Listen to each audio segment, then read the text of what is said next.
Before we get into today's edition of Just the Truth, let me tell you about the latest special from Michael and Dale at MyPillow. The standard MyPillow, normally $49.98 for a limited time only, just $14.88 with promo code Joey. Go to MyPillow.com, click on the radio listener specials, and see all the specials. There's a limited quantity of just 10 at this special price. That's $14.88 with promo code Joey. Thanks for joining me in the PhD Weight Loss Studio. To lose weight for the last time, visit myphdweightloss.com. Happy New Year, and what a horrible way to start the year. The suspect in yesterday's attack in New Orleans has been identified.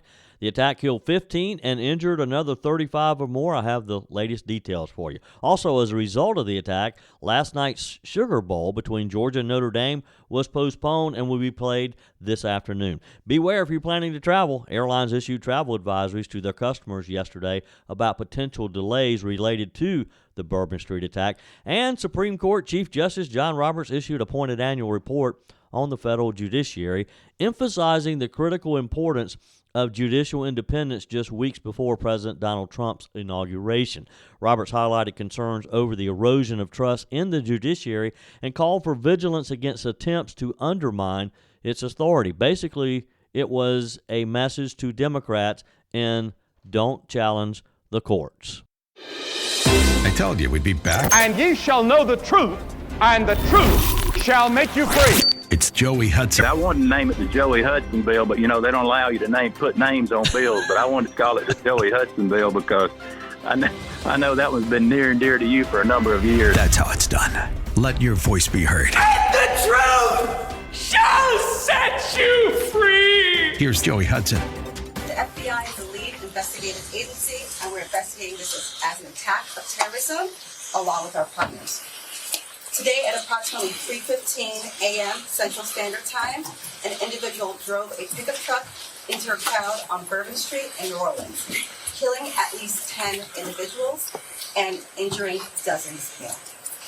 After hitting the crowd, he exited the vehicle and fired upon local law enforcement. Law enforcement returned fire and the subject was pronounced deceased at the scene. 2 law enforcement officers were injured and transported to local hospitals.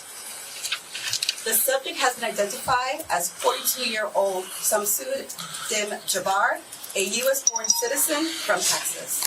He was driving a Ford pickup truck, which appears to be rented, and we are working to confirm how the subject became in possession of this vehicle. An ISIS flag was located on the trailer hitch of the vehicle. FBI is working to determine the subject's potential associations and affiliations with terrorist organizations. Weapons and potential improvised explosive devices, IEDs, were located in the subject's vehicle. Other potential IEDs were also located in the French Quarter. That was FBI agent in charge yesterday afternoon announcing the identity of the suspected killer in New Orleans in the early morning hours of New Year's Day. We have all the information about the suspect. I'll share that with you in just a moment. But first, more on what we actually know about what happened. The number of victims killed in the Bourbon Street attack has risen to 15 as of last night. New Orleans coroner Dr. Dwight McKenna announced the update in a statement released early evening, saying, "We are deeply saddened by the tragic events that unfolded in the French Quarter. Our thoughts and heartfelt condolences are with the victims, their families, and everyone affected. As of now, 15 people are deceased." The coroner also noted that it would take several days to conduct the autopsy, saying once we complete the autopsies and talk with the next of kin, we will release the identification of the victims. So here's what we know so far about what happened in this horrific, cowardly act of terror that left these 15 people dead, dozens others injured, some very seriously. They were injured by a pickup truck that was driven into this crowded area of New Year's Eve. Actually, New Year's Day by then, just after 3 a.m., celebrating the new year, celebrating 2025. The truck had a ISIS flag mounted on the back. It plowed into this crowd celebrating the new year on Bourbon Street, right in the middle of New Orleans. And if you've ever seen pictures of this, you know that it's just literally elbow to elbow during this celebration. The suspect we know as 42-year-old Samsud Din Jabbar of Texas. He's been identified by the FBI fairly early on. Police say that after mowing down the crowd, the attacker jumped out of his truck and opened fire on officers before he was killed in a gunfight with law enforcement. The ISIS flag found on the truck's trailer hitch makes it clear this was not a random act of violence, but appears to be a political statement, a political violence. Some officials called it terrorism, although there was conflicting reports on that, with the mayor of New Orleans calling it terrorism within the first couple of hours, and the FBI saying that it was not, only later to change the story. I think it was terrorism, domestic terrorism at the very least. So here's where it gets even more chilling. Just days before the attack, a pro-ISIS outlet used Telegram to call on Muslims in the U.S., Europe, and Russia to wage violent jihad, specifically targeting holiday gatherings. Their message was sickening, urging followers to turn celebrations into calamities and to repeat the days of terror. These people have no respect for life. They don't care about life, so they don't care if we live. These people who were celebrating the hope of a new year, just having a good time with their friends and family, innocently mowed down by this violent person. And it's not just an attack on innocent lives. It's an attack on our way of life. They want us to be afraid to participate in these public celebrations. They want us to cancel next year's New Year's celebration because of fear of gathering in a public square. They probably want us to cancel the inauguration of Donald Trump. They want Americans to be fearful to be in the Washington, in front of the Capitol on January the 20th. The FBI is investigating this man's possible connections to ISIS. We don't know if he has any direct connections to ISIS. I think we'll probably eventually know. People want answers. We want to know, how did this happen? Were there warning signs missed? President Joe Biden, in his remarks yesterday, claimed that there were some social media activity, according to the FBI, leading up to this that would lead one to think that this guy was having some issues and that he hated other Americans. I guess the big question is, and most importantly, what do we learn from this to keep it from happening again? Or is it possible to keep these types of attacks from happening? Is it possible in a free society like ours to completely avoid these types of attacks without infringing upon our freedoms? There's a payoff here, isn't there?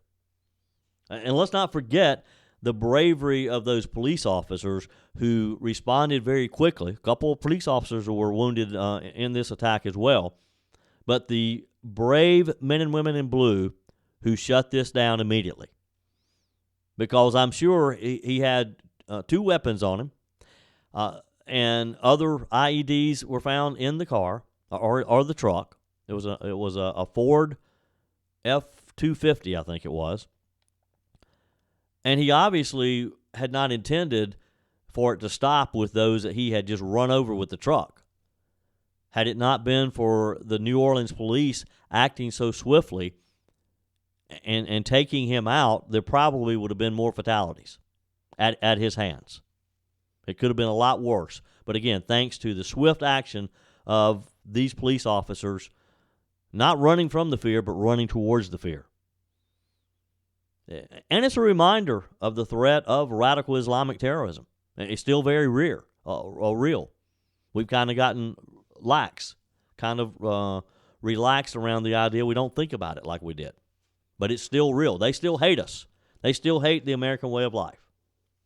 Initially, law enforcement officials were looking at surveillance footage showing 3 men and 1 woman who appeared to be placing improvised explosive devices in the French Quarter.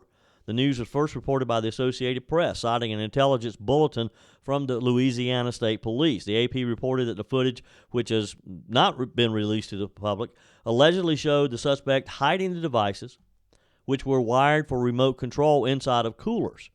Police believe that the group placed multiple IEDs in the area. Authorities later found a remote control discovered inside the vehicle. However, The New York Post reported last night that the federal authorities had since ruled out the involvement of these people and suggested that the terror suspect may have had other help, but it was not these people. Maybe he was solely responsible. We still don't know. Still a lot of questions there. The Bourbon Street bloodshed, of course, comes just weeks after Saudi Arabia-born doctor allegedly rammed a car into a crowded Christmas market in Germany on December the 20th, where he killed 5 people, including a 9-year-old boy. More than 200 others were injured in that one. In recent years, other car ramming incidents unfolded during crowded events in Nice, France. Remember that one? Waukesha, Wisconsin, New York City. As one ex-Trump Department of Homeland Security official warns of the vulnerability of soft targets, saying it's hard to protect against these. Car ramming or a vehicle as a weapon attacks are highly effective, he said. With this attack on the heels of the deadly events at the Christmas market in Germany, it's probably a copycat type event. So who was the suspect? We have the details coming up next. Your comments are welcome on the Firmin Ford text line, 864-477-JOEY. That's 864-477-5639. Emails always welcome, joey@joeyhudson.com. PhD Weight Loss wants you to know, yes, you can. You can get back to your ideal healthy weight. Yes, you can get back into sizes you thought you'd never see again. And yes, you can get rid of that harmful belly fat, all without becoming dependent on medication loaded with side effects. Hi, it's Joey Hudson here. PhD Weight Loss encourages and equips you to lose weight the healthy, natural way and keep it all for the rest of your life. Dr. Ashley Lucas, a licensed registered nutritionist, developed a solid plan that works. Trust me, I lost 30 pounds. You see, PhD Weight Loss removes the guesswork. They literally tell you exactly what to eat each day while you watch the pounds melt away. But they also teach you to think about food differently and to learn to anticipate and navigate situations that make you want to indulge. PhD coaches will teach you to believe finally that yes, you can do it. With no gimmicks or lifelong medications, finally lose the weight and keep it off. Yes, you can. Call today. PhD Weight Loss, 864-644-1900. That's 864-644-1900, or go to myphdweightloss.com. The suspect in the attack on Bourbon Street in New Orleans, surprisingly, a U.S.-born Army veteran who, of course, drove his truck into this crowded celebration on New Year's, killing 15 people, injuring dozens others. FBI Assistant Special Agent in Charge, Alethea Duncan, disclosed that the suspect's identity and background during a press conference, reported that the suspect had served in the U.S. Army and had received an honorable discharge. A spokesperson told Fox News that the suspect was in the Army from 2007 to 2020, saying that he was in the regular Army as a human resource specialist and information technology specialist from March 2007 until January 2015, then in the Army Reserve as an IT specialist from January 2015 until July 2020. He deployed to Afghanistan in 2009 to 2010. He held the rank of Staff Sergeant at the end of service. His awards also included the Army Commendation Medal, the Army Good Conduct Medal, and the Army Reserve Components Achievement Medal. The suspect also was given the Army Achievement Medal and National Defense Service Medal, among other awards. So nothing in his past would point to this necessarily. Later, a U.S. military spokesperson told Fox News that the suspect was briefly enlisted in the U.S. Navy as well. He enlisted in the Navy in August of 2004 and was discharged 1 month later from the delayed entry program. He was enlisted under a different name at the time, which is a bit odd. He never made it to the Recruit Training Command, meaning he was discharged before he could have served in the Navy. The spokesperson said, our records show that the suspect enlisted on August 12, 2004 in Navy Recruiting District, Houston, and was discharged from the delayed entry program 1 month later on September 13, 2004. He did not go to recruit training, the statement said. He had a minor criminal record with charges dating back to 2002 and 2005. In 2002, he was charged with misdemeanor theft in Katy, Texas. In 2005, he was charged with driving with an invalid license.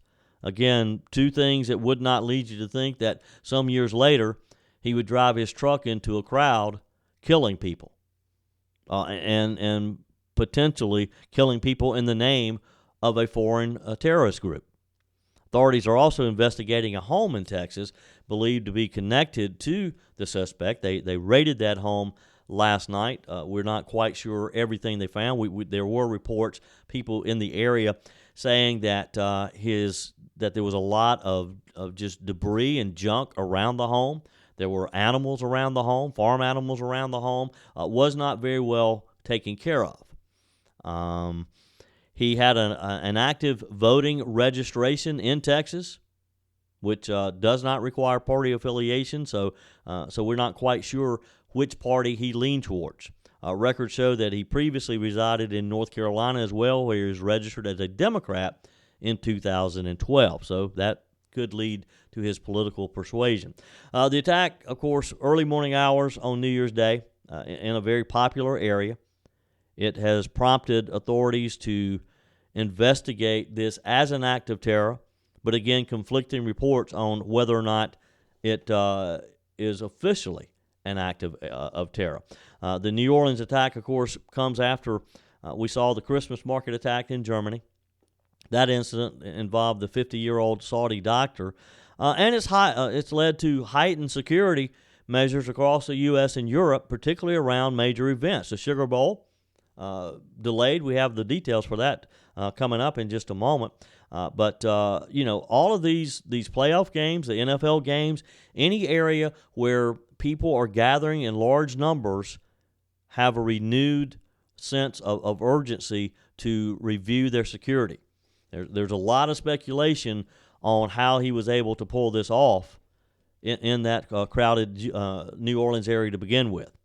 Authorities and the FBI are working to piece together his motive, his connections, whether he had any accomplices. Of course, a lot of people involved in this investigation. Among the victims who have been identified so far, and that's just a few, are individuals whose lives were just cut short, leaving a lasting impact on their family and friends left behind. We know of Tiger Beck, 27 years old, former Princeton University football player and standout athlete.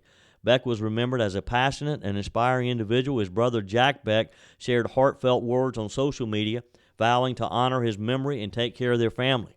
He graduated from St. Thomas More Catholic High School in Lafayette, Louisiana, where he excelled in football, lacrosse, track, and field. Another victim, Nikira Dedu, 18. Dedu, an aspiring nurse with plans to attend college, was celebrating the new year when struck by the speeding truck. Zion Parsons, who survived the attack, described the horrific moment that she was thrown by the vehicle. He remembered her determination and plans for a very hopeful future. Nicole Perez, 28 years old. Perez was a single mother to a 4-year-old son and had recently been promoted to manager at a deli in Metairie, Louisiana. Her employer, Kimberly Usher, said that she was a devoted mother and started a GoFundMe campaign to assist with funeral expenses and the support of this lady's 4-year-old son. Reggie Hunter was 37 years old. He decided to visit Bourbon Street after finishing work, eager to celebrate New Year's Eve and the upcoming Sugar Bowl. His cousin, Sherelle Jackson, recounted his decision to join the festivities as a simple, joyous moment that, of course, ended in tragedy. Of course, the investigation is ongoing. The FBI and local authorities have the area blanketed to try to figure out exactly what happened, and again to learn from it. This cast a shadow over the New Year's celebration, of course, and of course with the delay of the Sugar Bowl, a lot of people, thousands and thousands of people, had traveled to the area for the Sugar Bowl. It certainly dampens that. So how did this happen? A lot of focus on the absence of protective barriers. We're told that New Orleans they're in the process of replacing an outdated plastic and wooden system of barriers that are going to be replaced by metal, stainless steel type barriers, and that a lot of the barriers have been removed temporarily in anticipation of the new ones coming in. All I got to say is when you go to New York City, for example, areas like Times Square where they want it blocked off, they have concrete barriers that they put in place temporarily. Some cities, they have metal barriers all throughout the city. How this truck was able to get into this crowded area is just a real mystery. I'm sure we'll find out more as the investigation continues. This whole attack in Louisiana, of course, has sort of dampened the celebration of the new year to a degree. I mean, yesterday, upon learning of this, yesterday there were a lot of college football playoffs. Of course, the 2025 Sugar Bowl that was set to be played in New Orleans was postponed following this tragic event. They have rescheduled the game for today. This is Georgia meeting Notre Dame. This is part of the college football playoff quarterfinal. And it just sort of dampened the whole spirit of the new year, didn't it? All the people, and I don't know what the Caesar Superdome, and that's the stadium there in New Orleans. I don't know what the capacity is, but a lot of people traveled to the area to support their team, their college team. And now they've got to deal with the fear that there could be another attack. Was this guy acting alone, or was this a coordinated event, and maybe there are more out there? Sugar Bowl CEO Jeff Hundley confirmed that the game, or upon confirming the game had been postponed, indicated that they are reviewing their security measures to prevent any type of attack during the game. Both Georgia and Notre Dame teams, of course, were already in New Orleans. They implemented a shelter in place for players and staff at their respective hotels, we're told. And by the way, if you were thinking of traveling, all the major airlines issued travel advisories to their customers yesterday about potential travel delays because of this attack. Delta said that travel at Louis Armstrong New Orleans International Airport, quote, may be affected by the ongoing investigation of the terror attack. Their message is read, due to the security situation in New Orleans, Louisiana, travel to, from, or through to destinations listed below may be affected, and they listed a list of cities pretty much in the southeast that could be affected. Delta said that the advisory will last until January the 3rd as of right now. Rebooked flights will be moved to January the 6th, the company said. Southwest Airlines issued a similar message to its customers, as did United Airlines. The Southwest message said, due to the events that occurred in New Orleans during the early hours of January 1st, we are offering increased flexibility to customers holding reservations to, from, or through New Orleans. Like Delta, United noted that flights will be rescheduled to January the 6th. So this type of thing, obviously it affects New Orleans, but it also affects other areas. Meanwhile, you had this happening. Meanwhile, the explosion of a rented Tesla Cybertruck outside of the Trump International Hotel in Las Vegas, which resulted in 1 death and 7 injuries, that's under intense investigation as well. I mean, it's kind of like, what do we have going on here, and are they related? Now, officials have not said anything to make you believe that they're related, but it still kind of makes you pause and think, doesn't it? So here's what happened in Las Vegas. A Tesla Cybertruck that was rented in Colorado exploded just outside of the Trump International Hotel in Las Vegas. The explosion occurred 15 to 20 seconds after the vehicle entered the hotel's valet area, which is like most hotels, and I've stayed at this Trump hotel before.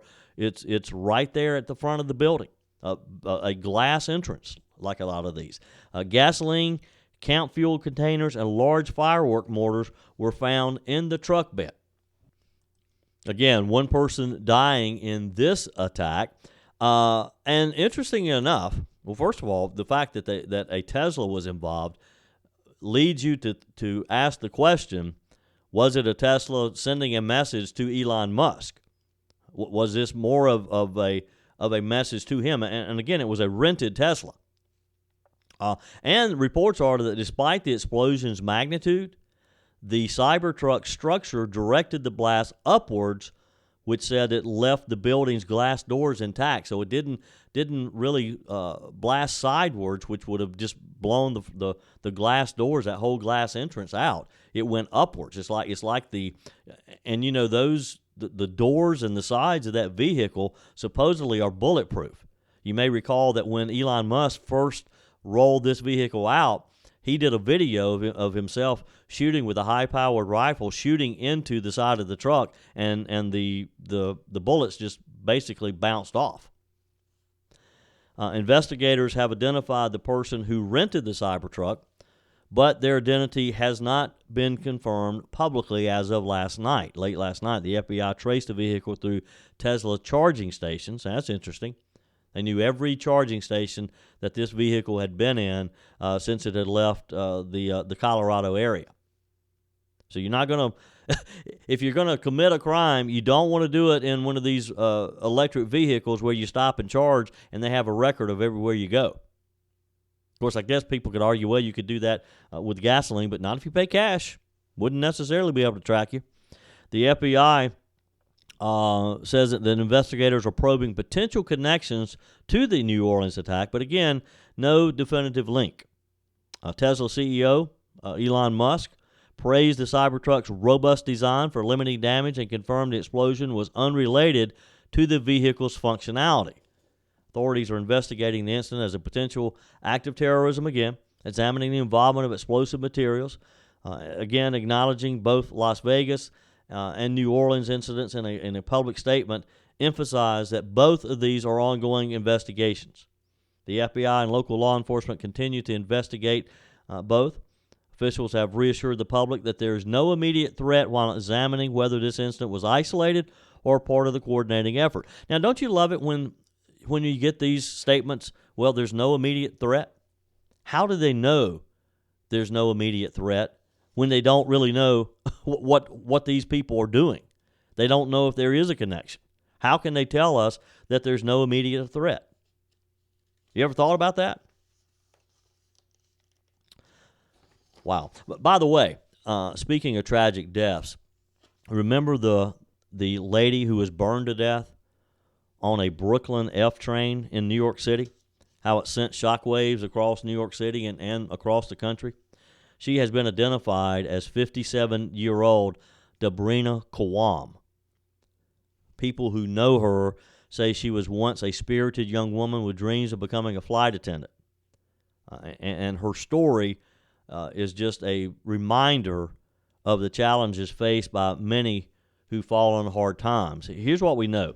Kawam was remembered as Debbie or Deb by her classmates at Passaic Valley Regional High School in Little Falls, New Jersey. She graduated in 1985.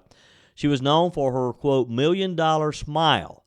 She was a vibrant part of her school community, according to those who knew her, participating in cheerleading and earning superlatives like most punk. Her high school yearbook biography reflected a zest for life and heartfelt gratitude to her parents, whom she thanked for everything. As her life unfolded, Kawam faced significant challenges, though. By September of this year, she had been living in New York City homeless shelters and was reportedly struggling to find a stable footing in life. On the morning of December 22nd, Kawam's life, of course, cut short by this horrific act of violence. We saw it unfold through the surveillance footage that showed her sleeping on this train at the Stillwell Avenue Coney Island station when the 33-year-old Sebastian Zepeda Khalil allegedly set her on fire.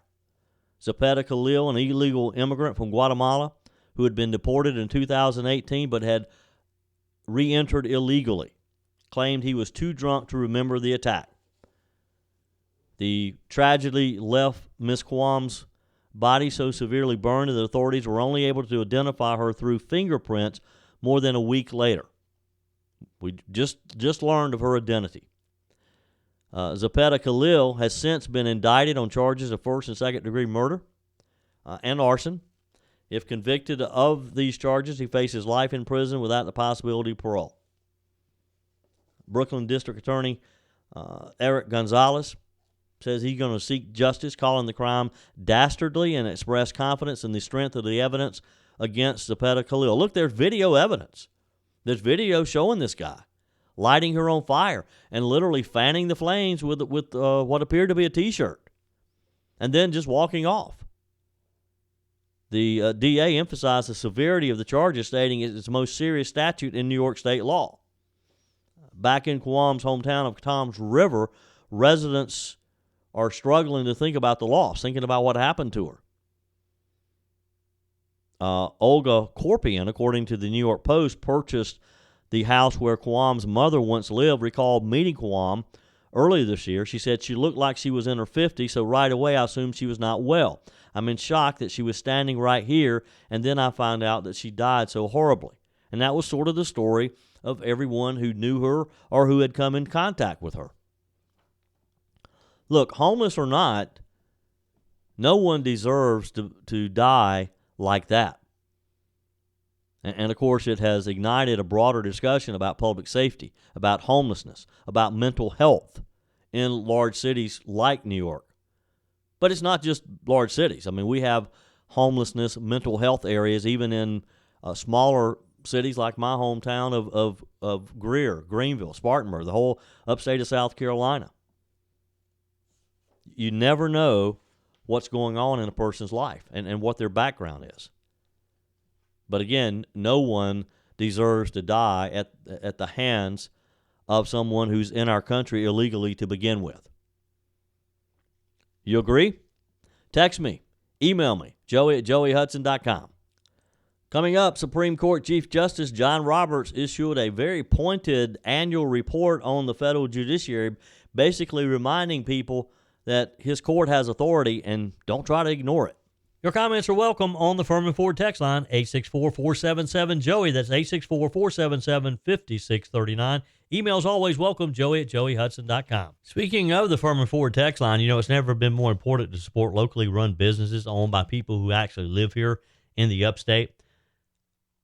Let me take a minute to talk with you about our friends at Firmin Ford. If you're looking for a new vehicle, maybe a great pre-owned vehicle, one you can trust, or maybe you're looking to order that special vehicle. Either way, if you want a new one, a brand new one, or a pre-owned that you can trust, the folks at Firmin Ford, they're there to help you. Their name is on the sign because their name is on the line, because every single transaction is important to them. Jim Firmin, Matthew Firmin. They do business the right way. When you stop by, when you give them a call, or maybe when you just send them a quick email, you're always going to have access to a member of the Firmin Ford family.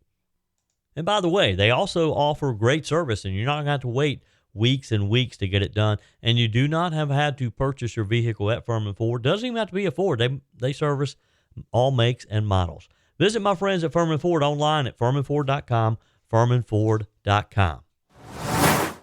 Continuing today's show, I've been sort of caught up in talking about this evil attack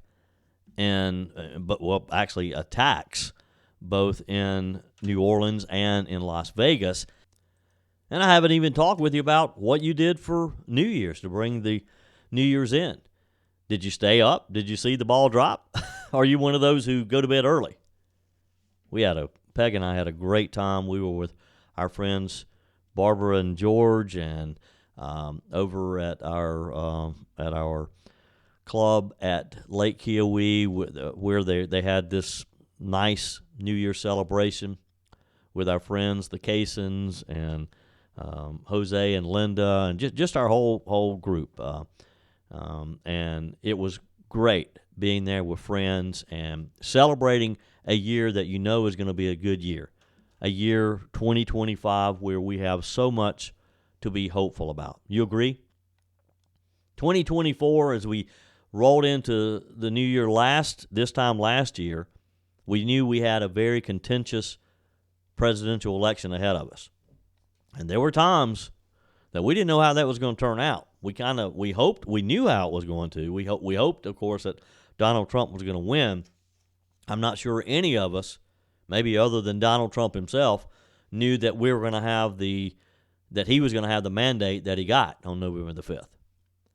So going into this year, and I think it was Pew Research who did a poll soon after the election, and we talked about this briefly one day, where they asked you to name words that would reflect what you're thinking after the election and going into a new year, and the word hope came up quite frequently. Hope was one of the most popular words. And that's what I hear from just talking to people is we do have hope now. There is hope for our country. There's hope that we can turn this ship around and that Donald Trump, our captain, is going to do that. And so hope you had a great celebration of the new year. Hope you're with friends and family and got to rest and just re-energize, ready to take on another year. Because, hey, look, folks, as I've said over and over, you're probably tired of hearing me say it, the hard work now begins. And I was having this conversation with Jose, a friend of mine, and we were talking about the fact that, we still have a part to play in this. Yes, a lot of people from the grassroots level up helped get Donald Trump elected again. Those same people are going to have to step up and stay involved. In most areas, this year is the year of party reorg. So you got to start thinking about going to your precinct meeting in the spring. Go into your precinct meeting, run for a precinct office, become a delegate to your county convention, go to your state convention, because this is where it all starts for our elections. So now's not the time to think, okay, well, we got Donald Trump elected. He'll take it from here. Nope, we got to help him. And we got to keep the pressure on those Republicans whom we have elected to represent us. Right? Text me. Email me, joey@joeyhudson.com. You can also leave a message on the MyPillow message line, 864-477-JOEY, 864-477-5639.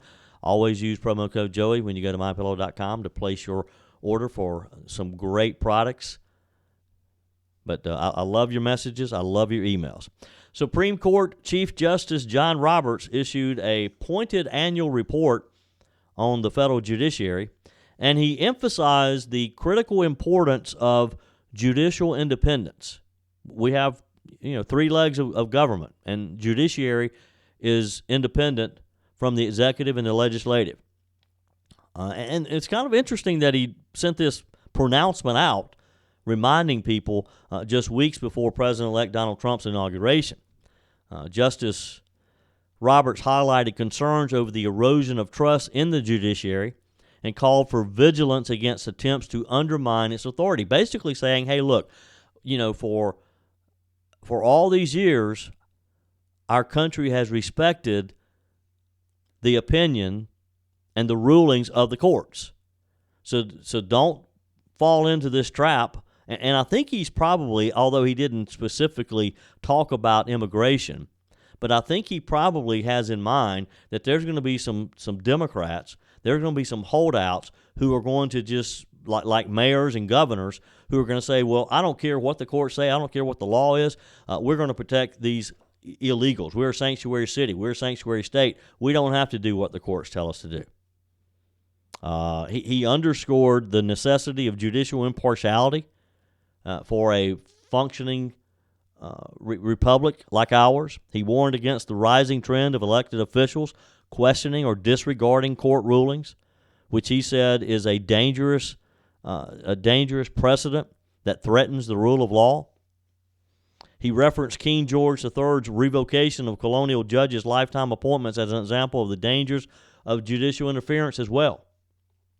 He drew parallels to pivotal moments like the enforcement of Brown versus the Board of Education, emphasizing the need for all branches of government to uphold court decisions, regardless of how they felt about it. He expressed concern about increasing threats and violence against judges, citing statistics showing such incidents have tripled in the past decade. He highlighted disinformation about court rulings, particularly on social media, as a growing threat to judicial authority, exasperated by foreign actors like Russians and other foreign bad guys exploiting divisions among the American people. He also invoked the late Justice Ruth Bader Ginsburg's writings on the fragility of judicial independence. Roberts cited Chief Justice Charles Evans Hughes, emphasizing the need for cooperation between the three branches of government to uphold liberty and to protect our freedoms. Now, you would think that this is an unnecessary reminder that Americans would know all of this. But in this modern time, and particularly with so many of these governors and mayors claiming that they're going to defy Donald Trump, I think it's a reminder we all need, and they particularly need it. The Supreme Court recently handed down some pretty significant rulings, including one affirming presidential immunity, another halting efforts to disqualify Trump from the 2024 ballot that the Democrats didn't like. Some Democrats even tried to challenge it in their states, trying to keep Donald Trump off of the ballot in their states. Didn't work, thank goodness. With Trump entering his second term with a solid conservative majority in the judiciary, I think we're going to see some great changes. I think we're going to see, I know we're going to see Trump appoint more conservative judges, build on what he started in the 2016 term. Roberts, of course, has a history of defending the judiciary against criticism from political figures, which is his job as Chief Justice. He should be a cheerleader, if you will, for the court. In 2018, he actually rebuked Trump for labeling a judge as an Obama judge, basically slapping him on the hand, letting him know that you don't try to politicize the courts. But everybody does. I mean, Obama did. Yes, Trump did. And Biden did. Biden never hesitated to point out that if a judge who ruled against one of his challenges or ruled against his son's many legal woes, that it was a Trump judge. Again, there shouldn't be any political reference in the judiciary. Roberts also criticized remarks from other political leaders, including Senate Democrat leader Chuck Schumer, for undermining judicial's integrity. Again, it's going to be an interesting year for sure. That's it for today's edition of Just the Truth. Thanks for joining me in the PhD Weight Loss Studios. To lose weight for the last time, visit myphdweightloss.com. If you haven't joined my mailing list yet, visit my website, joeyhudson.com. Click on the Connect with Joey button so that you can receive our emails and the most up-to-date news. Also, join me on my YouTube channel. Be sure and like, comment, and subscribe. Just search for Joey Hudson. As always, thanks for spending a few minutes of your day with me. Do me a favor and forward this episode to a few friends. Just click on the share button and send to your contacts. We need to build an army of conservatives to win our country back, and we can do that by continuing to share the truth with our friends and family. Keep those comments coming via the Firmin Ford text line 864-477-JOEY. Email to joey@joeyhudson.com, and I love your messages on the MyPillow message line. Again, that's 864-477-JOEY, 864-477-5639. Be sure and take advantage of the MyPillow special, just $14.88 on the standard MyPillows when you use promo code Joey. Order online at mypillow.com or call 800-893-4053. We're back again tomorrow and hope you'll plan to join us. Until then, remember, God's got this. He's still in control.